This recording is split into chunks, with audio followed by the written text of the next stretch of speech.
What makes this program a model for national visitors? That story ahead.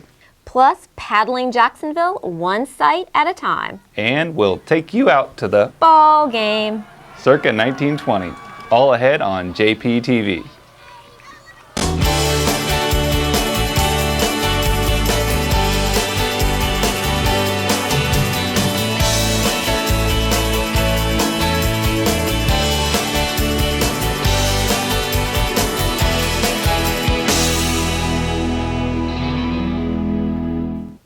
Welcome to JPTV. I'm Garrett Teague. And I'm Pam Roman. Thanks for watching. Joining us in the studio today is Christopher Alex. Chris is a UNF student majoring in advertising, and he's been working with us this summer on a rebranding campaign. Thanks for joining us, Chris. Thanks, Pam. And hey, guys. And now, Chris, you have an announcement for us, right? Absolutely. We want to jazz up the intro to JPTV with some new music. We want you to create it. The contest starts on July 21st. And all the details are going to be posted on our Facebook and Twitter pages, so watch out for it. I am so excited about this contest, so thanks for creating it, and I cannot wait to see what you guys submit. But now let's get to the show. Last month we introduced you to an urban parks initiative called Groundwork Jax, and it's already gaining national attention. But one of the thing I want you to remember in this room is Jacksonville is leading. Jacksonville is leading. Clarence Anthony is Executive Director of the National League of Cities. He and his leadership team were recently in town to meet with Mayor Alvin Brown and announced Jacksonville's participation in two major initiatives: better access to health care for children and Black male achievement. During a press conference at Grunthal Park, the NLC named Jacksonville as one of 8 cities in the country to receive an assistance grant to expand health care for children and families. That funding led to the creation of Cover Jacksonville and the appointment of State Representative Mia Jones as the city's first health commissioner. We need all of the help that we can across this country, and especially here in Florida and in Jacksonville. So it makes me excited to be able to work together and to see the collaboration between different organizations pushing for the same common goal. The Jacksonville Children's Commission is the agency responsible for the local program. Its staff will work closely with Jones and other partner organizations to begin implementation. I think it's a wonderful opportunity. There is a great need for more coverage in our area, and to win the grant is exciting. To be a part of JCC and have a role in making this happen, connecting people with the health care coverage that they desperately need. It's a wonderful opportunity.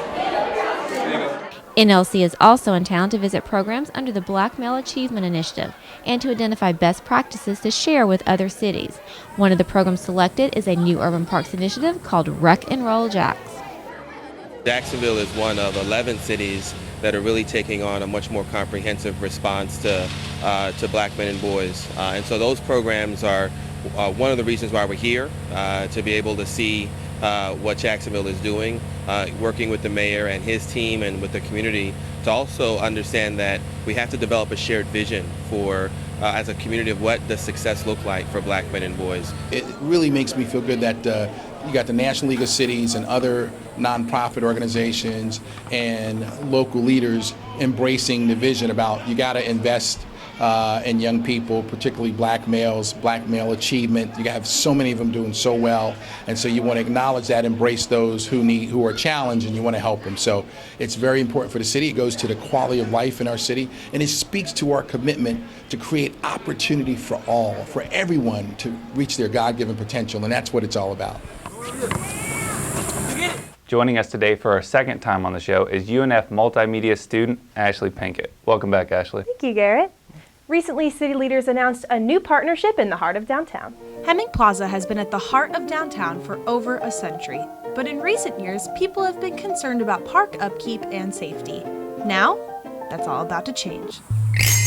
The city is moving forward on an agreement with the Friends of Hemming Park to manage the site that sits in the middle of downtown. You know, this is, to me, ground zero, the heart of downtown. And for the investment that's going in, what we can do here and the impact it has throughout downtown, I think will be tremendous. A lot of people have been involved with this process, like Councilwoman Denise Lee, who has chaired the Hemming Plaza Task Force for 2 years. I've been feeling good about it for a while, but this solidifies the feel. Yet chairing the committee was important, but getting something done is more important. With all the excitement around this agreement, the big question is, what can we expect? Really creating a stronger vibe in the park, allowing vendors, events, and making it easier for other people to hold events. Those are some of the changes we're looking at seeing happen in the park. The bigger picture for city leaders is how the changes in the park will impact Jacksonville. I believe in downtown. I think no great city can be great without having a great downtown. And Hemming Park is in the front door of the city. So our next story is about water safety and swimming. So I was going to introduce it by saying JaxParks is making a splash with kids all over town, but Garrett said that was too corny. So I'm just going to dive right in. These second graders at Woodland Acres Elementary are part of more than 1,500 kids throughout the city learning to swim this summer thanks to Waterproof Jacksonville. Mayor Alvin Brown's team developed Waterproof 3 years ago to provide swim lessons to families facing financial difficulties. As a principal, as a teacher, as anyone that is a child care provider, when the students are released for the summer, one of our biggest worries is anything accidental that may happen to their health. So it just eases my heart to know that they're going to be prepared in case something tragic were to happen. This year, local attorney Wayne Hogan donated $15,000 to the initiative. It paid the cost of lessons for all of the summer school students at Woodland Acres, plus 150 children of active military personnel. Parents like Carolyn Weish say more business leaders should step forward. I would encourage every business leader out there to get involved, find out ways to expand on this program, make it grow. This is a wonderful opportunity because a lot of children may not have the financial resources for lessons or even the transportation to get to the lessons.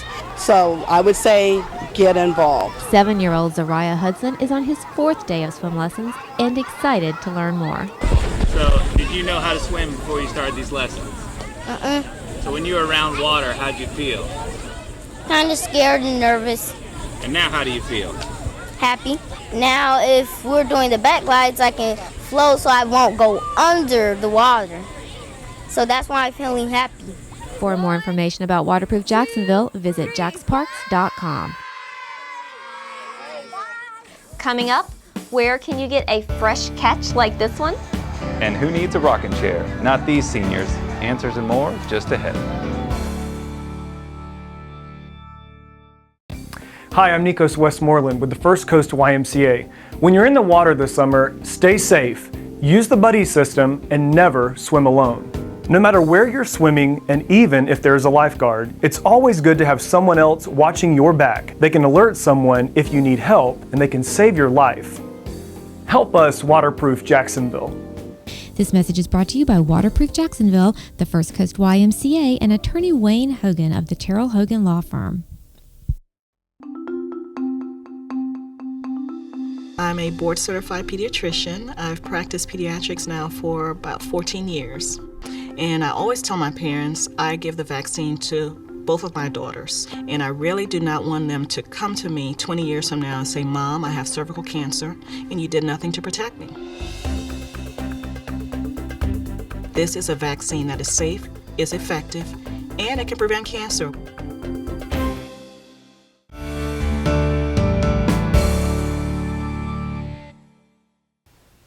Welcome back to JPTV. Ashley, what time is it? It's time to get our adventure on, of course, Garrett. Join me as we discover another JaxParks.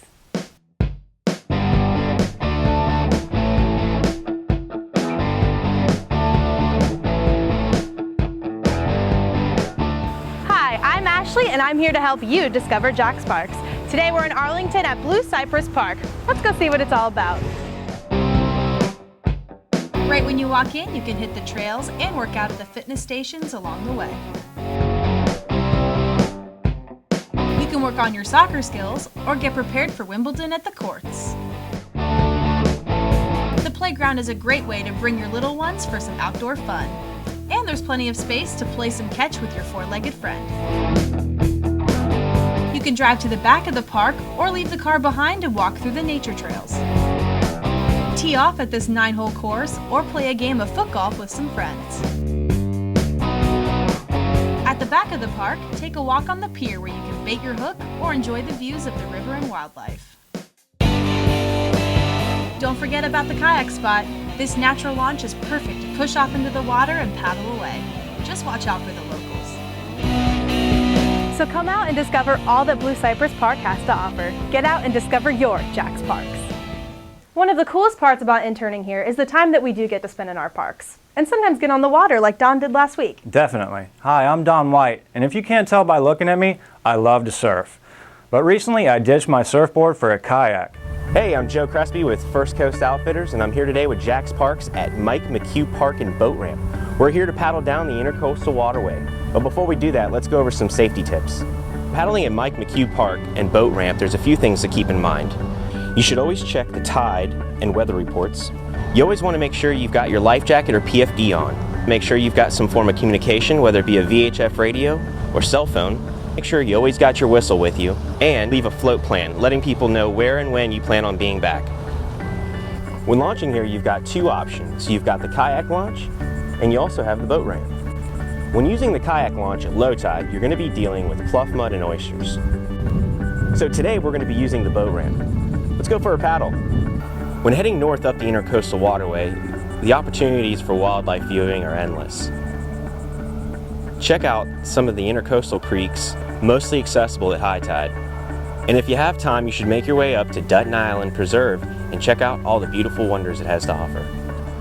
There's a couple things to look out for when paddling down the Intracoastal Waterway. Boat traffic, jet ski traffic, oyster beds, and pilings.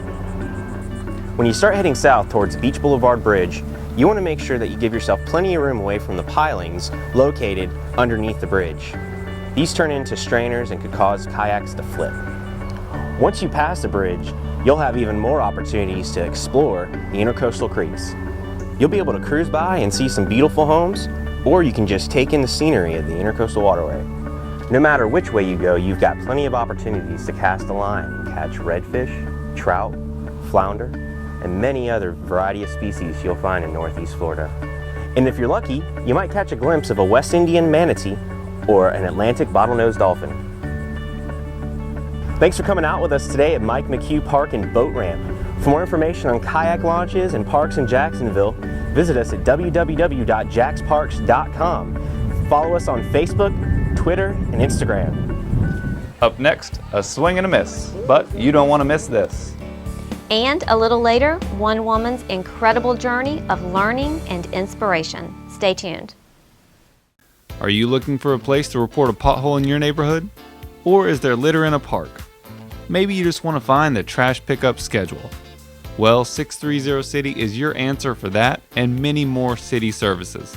Just call the friendly staff at 630 City or go online to 630city.coj.net to easily report any issues in your neighborhood.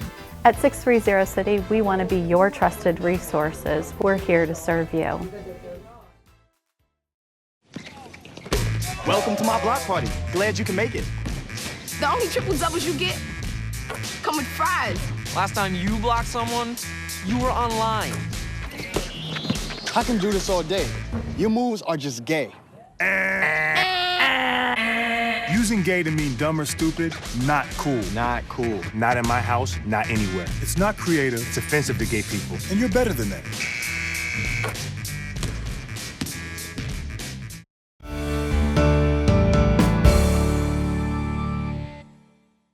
Welcome back, everyone. You may remember that last year we announced Jacksonville received a designation as a Groundwork USA Trust site. Well, since then, the local chapter has been gaining momentum. And I recently joined Groundwork USA and Groundwork Jax officials on a tour of areas targeted for cleanup.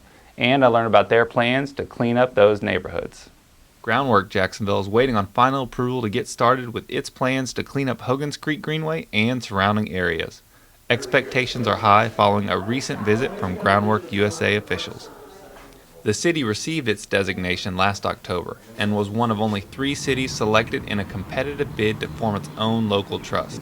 The main goal is to clean up areas around Hogan's Creek, but the larger mission is to bring together communities, nonprofits, businesses, and the city to coordinate efforts in revitalizing Jacksonville neighborhoods.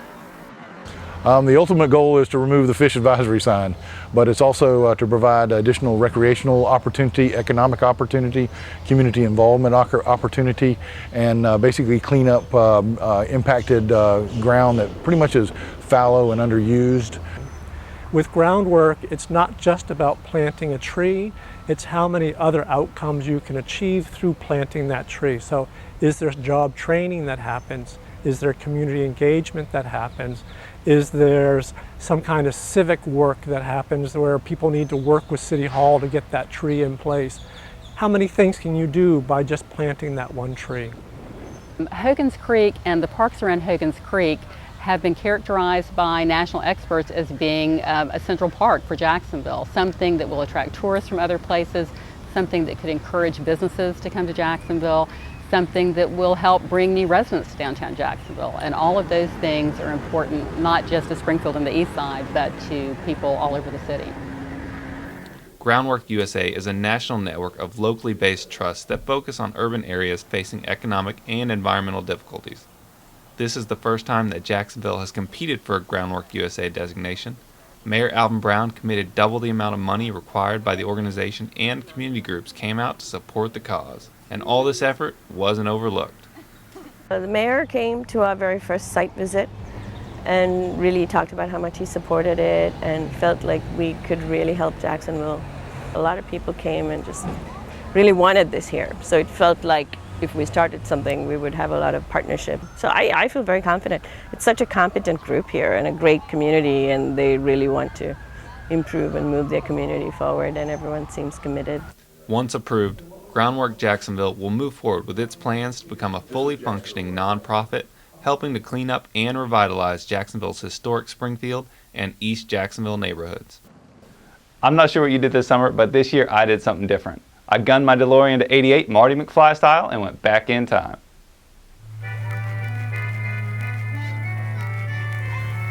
2 on, 2 outs, bottom of the ninth, and plenty of people came out to the ball game at the 7th annual Throwback Baseball Game at Clutho Park in Springfield. It's another way that we can let the rest of Jacksonville know what a great neighborhood Springfield is. We are all about community and getting together with our neighbors. The east side of Main Street plays against the west side of Main Street. They play in the 1920s style uniforms. They use old equipment, which is pretty challenging, wooden bats, the square gloves that are really hard to catch with, and balls that are a little larger. We have a great variety of guys and girls who come out and play, and some of them played baseball in high school. Some are still great athletes, some are pretty rusty, but they all have a really great time. And it wasn't just the players having a good time. The whole community, from adults, kids, and canines, all came out to root for the home team. SPAR puts this event on to really build our community, and it's something that can't be found in other areas of Jacksonville. So it's cool to do a old-fashioned baseball game in an old-fashioned neighborhood. Especially when that old-fashioned neighborhood is creating a newfangled spirit. Hard swing, shot out to center field. He's on his wheels. It's a good way to introduce other people that don't live in Springfield to the neighborhood. And it's amazing how many people have come to the event, and then a month later they start looking at Springfield to buy a house. So mark your calendars for the next 4th of July in Clutho Park. It's 3 strikes. I'm out of here.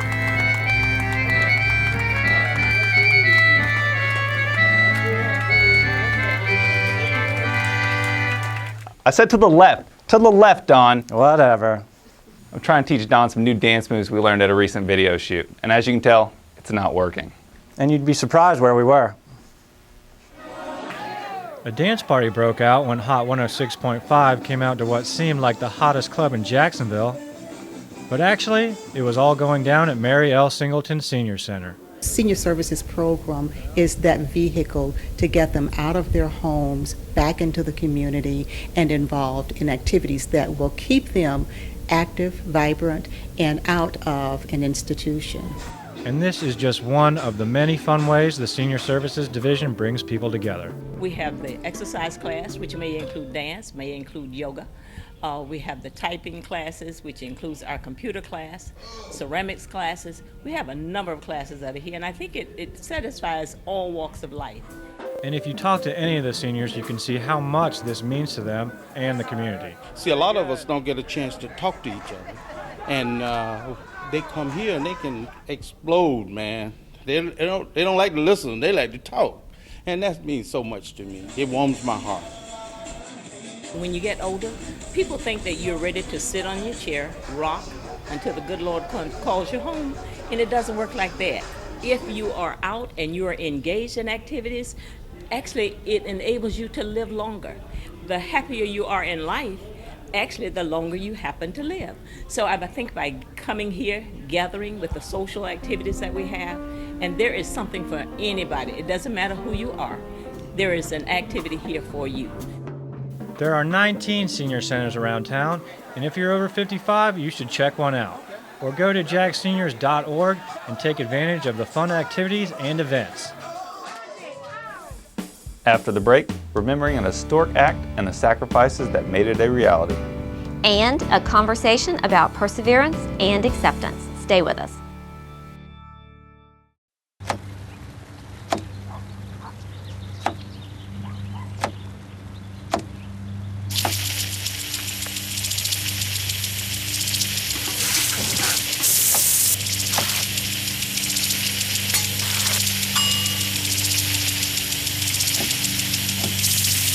Clean kitchen surfaces, utensils, and hands with soapy water. 1 in 6 Americans will get sick from food poisoning this year. Keep your family safer. Check your steps at foodsafety.gov. Hi, I'm Willie Coates with JaxParks Aquatics. Florida is surrounded by water, which is why it's so important to learn how to swim. Not knowing how to swim greatly increases the chances of drowning, no matter how old you are. So sign up for swim lessons and keep you and your kids safe. Don't rely on a lifeguard, rely on yourself. Help us, Waterproof Jacksonville. This message is brought to you by Waterproof Jacksonville, JaxParks, and attorney Wayne Hogan of the Terrell Hogan Law Firm.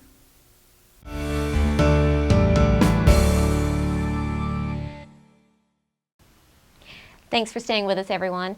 Earlier this month, the City of Jacksonville celebrated the 50th anniversary of the Civil Rights Act of 1964. During this part of the show, we usually present our Legacy of Giving series. But this month, we thought it important to pay tribute to the Civil Rights Act and to some local men and women who sacrificed to create change. So even though we face the difficulties of today and tomorrow, I still have a dream. Yes. It is a dream deeply rooted in the American dream. I have a dream that one day this nation will rise up and live out the true meaning of its creed. We hold these truths to be self-evident, that all men are created equal.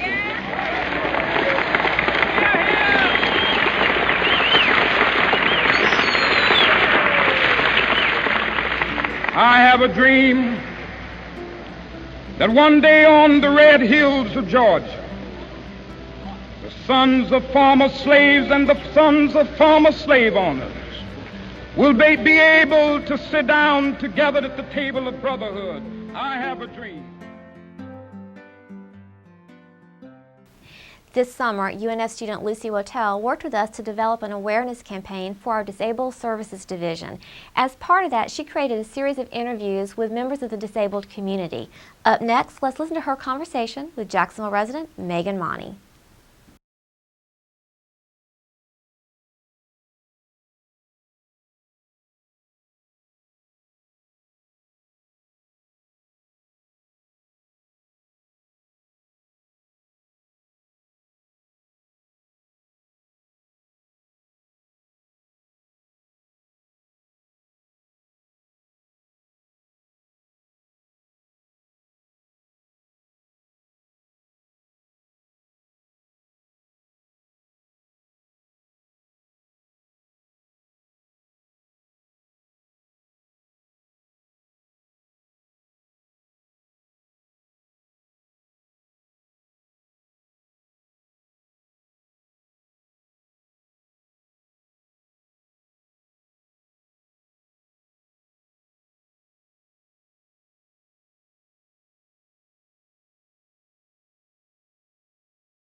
We asked Lucy to join us here in the studio because after her interview with Megan, she had an interesting experience. Lucy, share your movie story with everyone. Well, when I was talking with Megan, she was telling me that she only had 10 degrees of vision, and that's looking, anywhere between looking through a straw or looking through a toilet paper roll. And she was mentioning how hard it was to go see movies, especially action movies. So when I went to see Transformers a couple weeks ago, I put myself to the test and I did this with my hands, and within a few minutes, looking through my hands, it was so painful to watch the movie, and I could sort of see what she was talking about, and I could understand why it was painful for her to go watch action movies. And we're hoping that understanding is something that transpires through all of Lucy's interviews as you watch them over the next few months. With that, it's time to end the show, so I want to invite all of the interns up, and Garrett. Well, that's it for today's show. Thanks for watching. You can get more information about JaxParks at JaxParks.com, and you can see more episodes of the show on JaxParksTV.com. And you can follow us on Facebook, Twitter, Pinterest, Google+, YouTube, and Instagram. And don't forget about that music contest. That's right. We'll see you back here next time, and until then, we'll see you in the parks.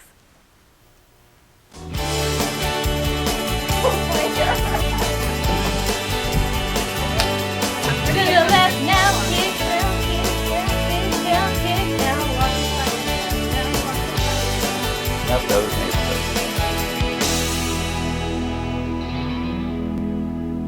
Did you get it? Improve!